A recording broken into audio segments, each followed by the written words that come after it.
Hello, YouTubers, friends, compatriots, bootleggers, shills, deaths, lights, hearts, peasants, vassals, commandos. I'm going commando. I'm a useful idiot, and today I would like to talk about the fact that the global war is already in progress. That is because the United States military apparently is in 120 countries. That is well over 60% of all the countries in the world. And of course, not all these are combat operations, but nonetheless, that's quite a presence for a country that declares that it is not an empire and that its foreign policy is not intrusive. So, let me get to the story, and I've talked about this before. I did a video about the future military is here, and it talked about a new paradigm shift to more special forces, automation, drones, air power, missiles, that sort of thing, and not relying on a cumbersome, expensive military machine.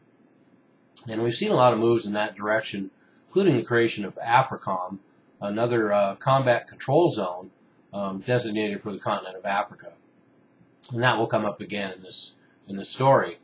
But the basic story is that without the knowledge of the American public, a secret force within the military is undertaking operations in the majority of the world's countries. A new Pentagon power elite is waging a global war. And of course we know that with drones, and that drones can operate in a lot of different countries where we do not have any hostilities, declared hostilities or war.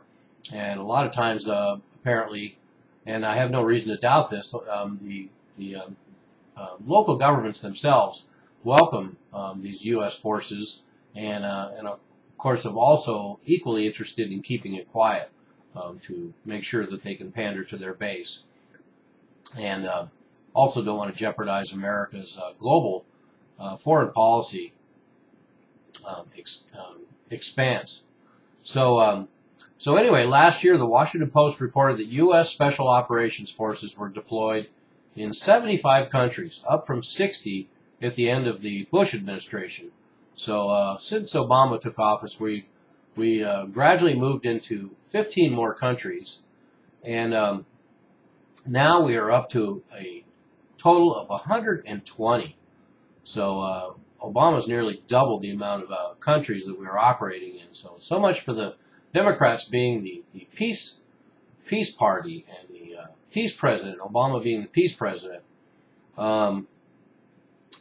This is from a direct quote by a Special Forces Operations Command spokesman who said that most likely by the end of this year we will be in 120 countries. And he also said, quote, "We do a lot of traveling, a lot more than Iraq and Afghanistan," unquote. So very sardonic spokesman there for the SOCOM. And of course also, as I discussed in the previous video on future military, this is a combined special forces operation, including all the special forces units from throughout the different branches of the military. So it has Navy SEALs and Green Berets and Rangers and Marines, and also all different kinds of units involving air, sea, and water. I mean air, sea, and land. And SOCOM, of course, has been around since the 80s because it was born out of a failed 1980 rescue raid by U.S. Special Operations in order to get the all our captives in Tehran, Iran in 1980. And President Jimmy Carter sent in some helicopters with Special Operations to rescue those captives, and the operation failed. And those helicopters ended up crashing in the desert. So anyway, since then, they wanted to make sure that this new special operations unit would be far more effective. And so by 1987, SOCOM came to be combined forces, special forces in the military, for the U.S.'s most specialized and secret missions.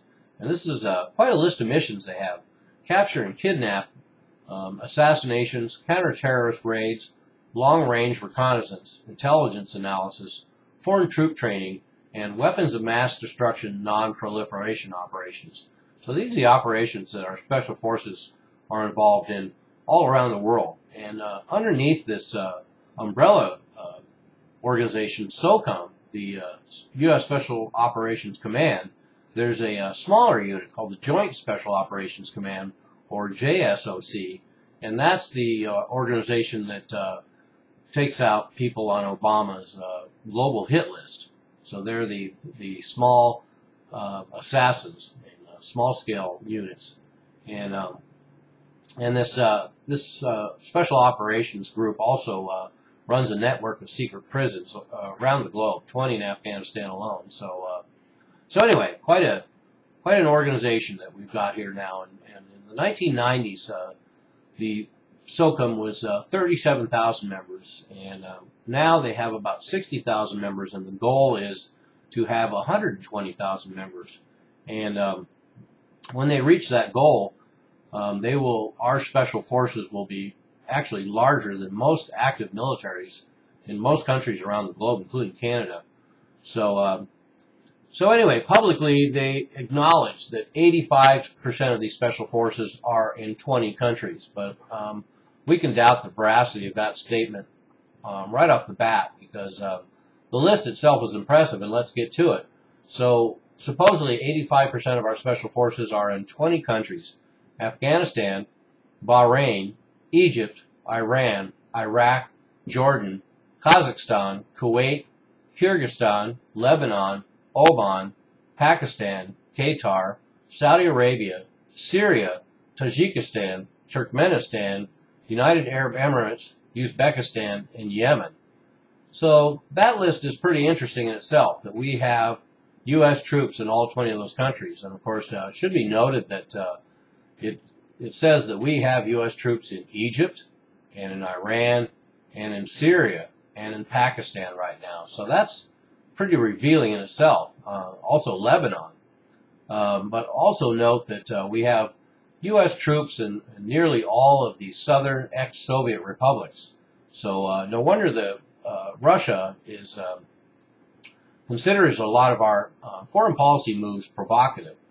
But to get back to that figure, 85% of U.S. Special Forces are in 20 countries. Well, of course, we know they're in Libya as well. We know they're in Libya. We know they're in Israel. We know they're in Congo. We know they're in Mali. We know they're in Nigeria. We know they're in Somalia. We know they're in Sudan.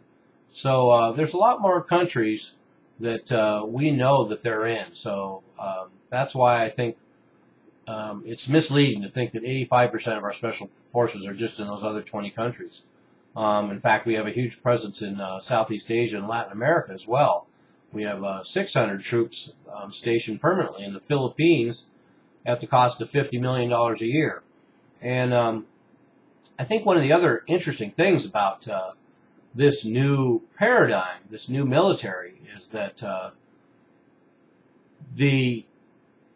this special forces conglomeration works in tandem with CIA paramilitary, so that ups their capabilities, and also the mercenaries and the so-called private contractors, who are also a lot of times ex-special forces.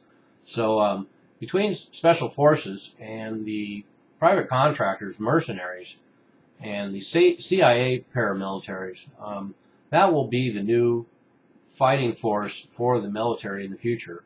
And of course, it will have less accountability to Congress, and certainly a lot less accountability to the American people. In fact, they call this the President's private army now, and certainly it looks that way. And another thing I found disturbing about some of the information in this article is that the spokesman for the Special Command said that, quote, a dozen or so stealth black op helicopter night raids are conducted every night, unquote, much like the raid on the bin Laden complex. So that's kind of disturbing to think that there's a dozen or so, 12 or 13 of these stealth black op helicopter night raids conducted globally every night. So that's certainly a story to look into. And the other part of this that's interesting is that something this large and this active and this secret is not good for America, not good for the future of democracy, however tempting it might be as a military strategy / tactic. And I think John Nagel, the advisor to General Petraeus, described it best when he said, quote, "It is an almost industrial scale counterterrorism killing machine," unquote. And that is quite a summary.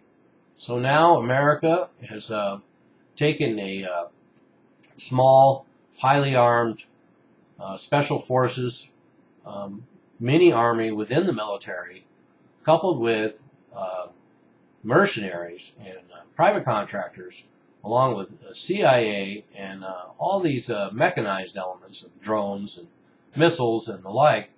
And this is the new American presence in the globe.